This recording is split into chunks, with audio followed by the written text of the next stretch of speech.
जहां जुल्म ज्यादा होता है वहां बगावत भी जन्म लेती है।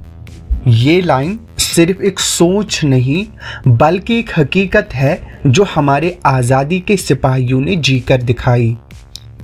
ब्रिटिश हुकूमत की सख्ती के बावजूद हिंदुस्तानी क्रांतिकारी सिर्फ भारत तक सीमित नहीं रहे बल्कि उन्होंने विदेशों में भी आज़ादी की जंग को बरकरार रखा। अब यहां सवाल पैदा होता है, आखिर क्या जरूरत थी इन क्रांतिकारियों को विदेश जाने की? एक ऐसे शेल्टर की तलाश जहां ब्रिटिश कंट्रोल कम हो, ऐसी जगह जहां क्रांतिकारी साहित्य पब्लिश हो सके बिना ब्रिटिश प्रेस एक्ट के दबाव के, हथियार और रणनीति का इंतजाम जो भारत में संभव नहीं था। तो शुरुआत होती है लंदन से, एक नई क्रांति का आगाज। श्यामजी कृष्ण वर्मा ने 1905 में लंदन के हाईगेट इलाके में 65 क्राउनवेल एवेन्यू पर इंडियन हाउस का क़याम किया।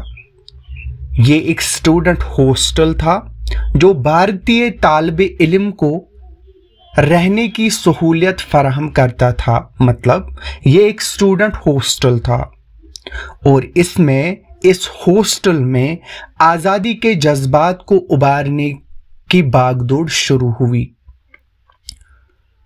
और देखते ही देखते 1 जुलाई 1905 को इसकी तकरीबे इफ्तिताह में हेनरी हैंडमैन, दादाबाई नेहरूजी, लाला लाजपत राय और मैडम कामा जैसे मशहूर शख्सियत ने शिरकत की। इंडियन हाउस सिर्फ एक रहने की जगह नहीं था बल्कि ये भारतीय इनकलाबी सोच का मरकज भी था। यहां से द इंडियन सोशोलॉजिस्ट नाम का एक महीना रिसाला भी शाया हुआ, मंथली मैगजीन, जिसका नाम मैंने आपको बोला इंडियन सोशोलॉजिस्ट था, जो अंग्रेजी हुकूमत के खिलाफ मकालात और आज़ादी की सोच को फरोग देता था। इस मरकज से विनायक दामोदर सावरकर, बिकाजी कैमा और लाला हरदयाल जैसे इनकलाबी शख्सियात भी वाबस्तगी रखते थे। 1909 में इंडियन हाउस के एक रुकन मदन लाल ढींगरा ने सर कर्जन वाइली का कत्ल किया, जो secretary of state of India के सियासी आयदे कैंप थे। इस वाक़े के बाद स्कॉटलैंड यार्ड और इंडियन पॉलिटिकल इंटेलिजेंस ऑफिस ने सख्त कार्रवाइयां शुरू की, जिससे इंडियन हाउस की सरगर्मियां कमजोर हो गई। श्यामजी कृष्ण वर्मा को पेरिस हिजरत करनी पड़ी, उनको पेरिस जाना पड़ा और कुछ अरसे बाद ये मरकज, ये जो इंडियन हाउस नाम का मरकज था, ये बंद हो गया। अब उसके बाद होती है पेरिस से और एक कहानी स्टार्ट। मैडम बिकाजी कामा, जो एक अजीम भारतीय इनकलाबी थी, उन्होंने पेरिस और जिनेवा को भारतीय इनकलाबी हरकत का मरकज बनाया। उनका सफर आज़ादी की तलाश में इन शहरों से गुजरा जहां उन्होंने भारत की आज़ादी के लिए अपना सब कुछ कुर्बान कर दिया। 1902 में क्या होता है, जब मैडम कामा अपनी सेहत की बेहतरी के लिए लंदन गई, इलाज के लिए वो लंदन गई, तो वहां उनकी मुलाकात श्यामजी कृष्ण वर्मा और दादाबाई नेहरूजी से हुई। उन्होंने इनकलाबी सोच को समझा और भारत की आज़ादी के लिए अपना योगदान देने का फैसला किया। 1905 में उन्होंने पेरिस में पेरिस इंडियन सोसाइटी की फाउंडेशन रखी, जो भारतीय राष्ट्रवादियों का एक अहम केंद्र बन गया।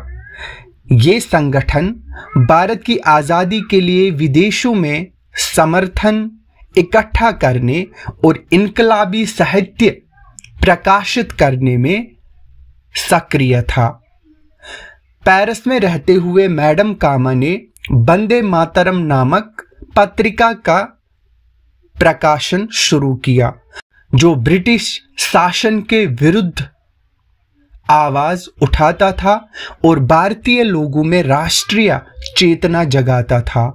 उन्होंने इनकलाबी पत्रिका तलवार को भी बर्लिन से प्रकाशित करने में मदद की और उसके बाद 22 अगस्त 1907 को जर्मनी के स्टुटगार्ट में आयोजित इंटरनेशनल सोशलिस्ट कॉन्फ्रेंस में मैडम कामा ने पहली बार भारतीय झंडा लहराया। ये झंडा उन्होंने श्यामजी कृष्ण वर्मा के साथ मिलकर डिजाइन किया था, जिसमें 3 रंग थे, ऊपर हरा, बीच में केसरी जिसमें वंदे मातरम लिखा था और नीचे लाल रंग। इस झंडे पर 8 कमल के फूल, सूर्य, चंद्रमा के चिन्ह भी थे जो भारत की एकता, समृद्धि का प्रतीक थे। उसके बाद जिनेवा में सरगर्मियां स्टार्ट होती है। पेरिस के अलावा मैडम कामा ने जिनेवा में भी भारतीय इनकलाबी गतिविधियों को बढ़ावा दिया। उन्होंने विदेशी नेताओं और समाज सुधारकों से संपर्क बनाया, जिससे भारत की आज़ादी की लड़ाई को अंतर्राष्ट्रीय मंच पर समर्थन मिला। उन्होंने रशियन क्रांतिकारियों के साथ भी संबंध स्थापित किए और उनसे प्रेरणा ली। पहले विश्व युद्ध के दौरान फ्रांस और ब्रिटेन के संबंध मजबूत होने पर मैडम कामा को पेरिस छोड़ना पड़ा और उन्हें विशी में इंटर्न किया गया। 1935 में वो भारत वापस आई और 13 अगस्त 1936 को मुंबई में उनका निधन हो गया। स्टार्ट होती है कहानी बर्लिन की, क्रांति का एक नया मुकाम। 1909 के बाद एंग्लो जर्मन संबंध बिगड़ने लगे, जिसका फायदा उठाकर वीरेंद्रनाथ चट्टोपाध्याय ने बर्लिन को अपना मरकज बनाया। क्या होता है, यहां से नए क्रांतिकारी आइडियाज तैयार होने लगे जो आगे जाके हिंदुस्तान की आज़ादी की आंदोलन का हिस्सा बने।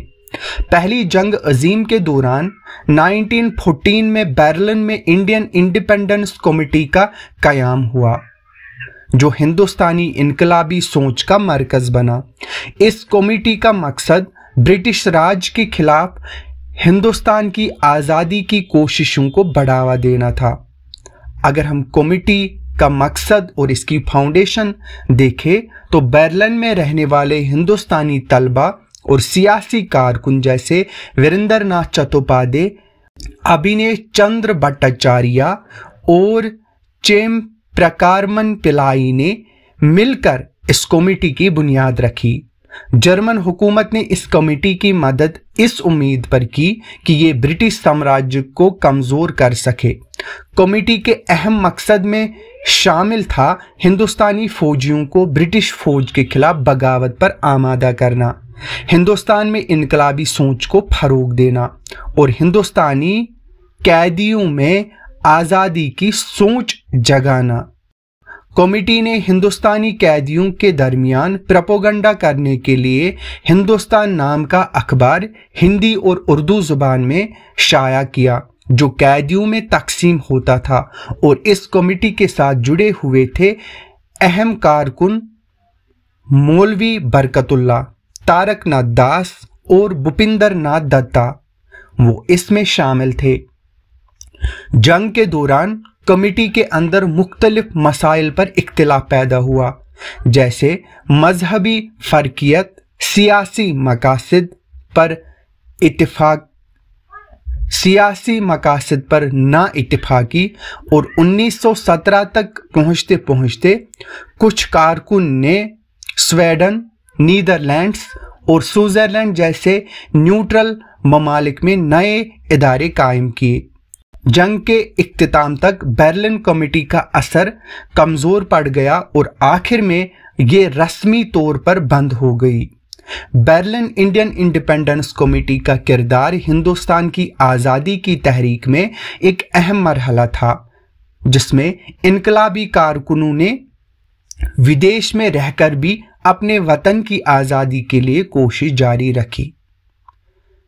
अब यहाँ पे एक सवाल पैदा होता है, ये क्रांतिकारी सिर्फ अपनी जान बचाने गए थे या और भी कुछ कर रहे थे? तो ये क्रांतिकारी सिर्फ अपनी जान बचाने नहीं बल्कि नए तरीकों से ब्रिटिश सरकार के खिलाफ रणनीति तैयार कर रहे थे। ये लोग नए कॉन्टैक्ट बना रहे थे, हथियार लाने की योजना बना रहे थे और क्रांतिकारी साहित्य फैला रहे थे। जिस मुल्क में क्रांति की आवाज दबाई जाए वहां क्रांतिकारी पेड़ के पत्तों की तरह गिरते हैं, मगर पेड़ हमेशा खड़ा रहता है। आज भी इन क्रांतिकारियों की कहानी हमें याद दिलाती है कि आज़ादी सिर्फ एक भावना नहीं बल्कि एक जिम्मेदारी है। आज के लेक्चर में इतना ही। Thanks, good luck.